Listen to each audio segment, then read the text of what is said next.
Please get ready for a dictation of part 2 of transcription number 120 from Sir Kailash Chandra magazine. 5 seconds.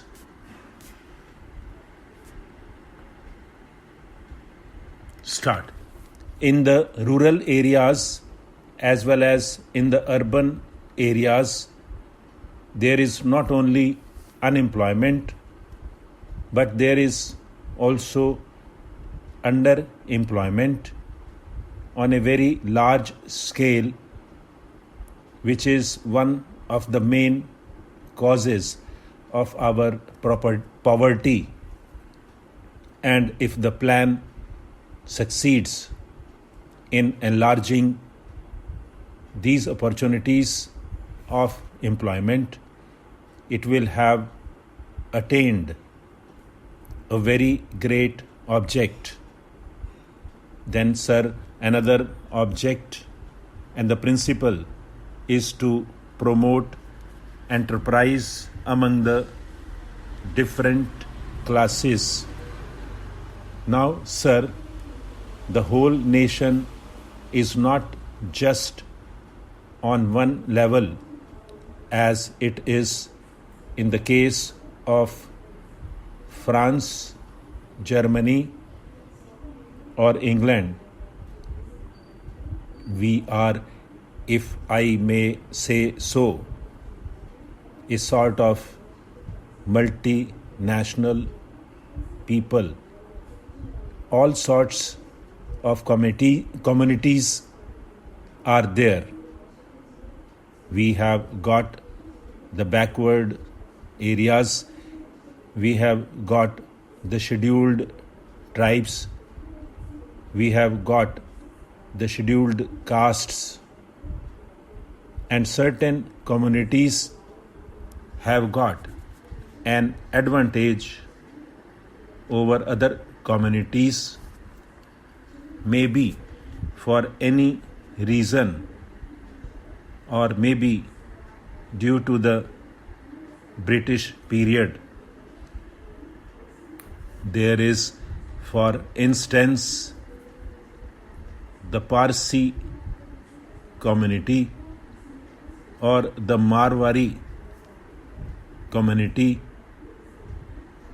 whereas there are large sections of the people who have got no hand in the industries at all, who merely live on agriculture and are therefore on a very poor level.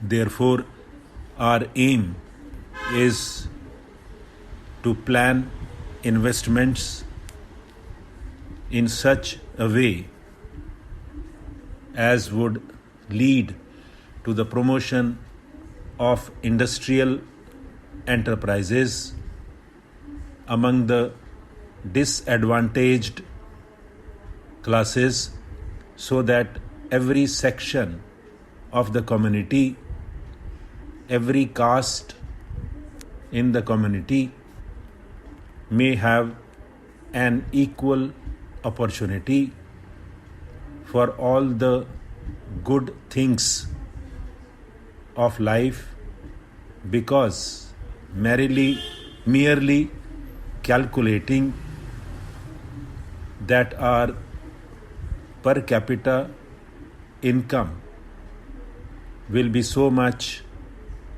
or our national income will be so much, will not solve our problems.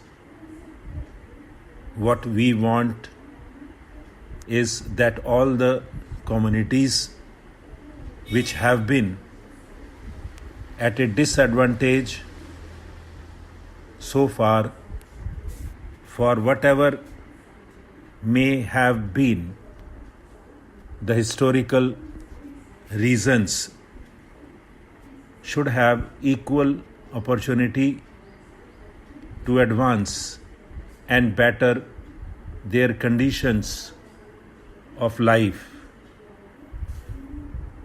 then all the jealousies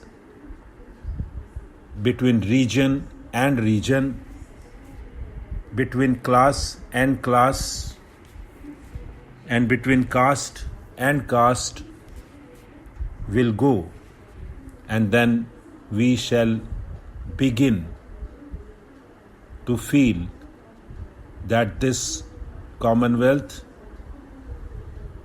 is a cooperative Commonwealth in which all have a share, an equal share in these opportunities. Then the object is that we must industrialize the country as quickly as possible, with a great emphasis on heavy industries. To that end, the Government of India has pronounced a new industrial policy, revising the policy that had been laid down in 1948, and this new policy lays down that the public sector has to be enlarged so as to include all industries of basic and strategic importance, or in the nature of public utility services. This is all very nice. They have given schedules more or less on the lines of the schedules attached to the Indian Constitution. The Prime Minister was at great pains yesterday to explain with which all reasonably minded people will agree that the private sector should be allowed and encouraged to play its full part, so that productive machinery or production apparatus does not suffer any diminution in the volume or quantum of production. Stop.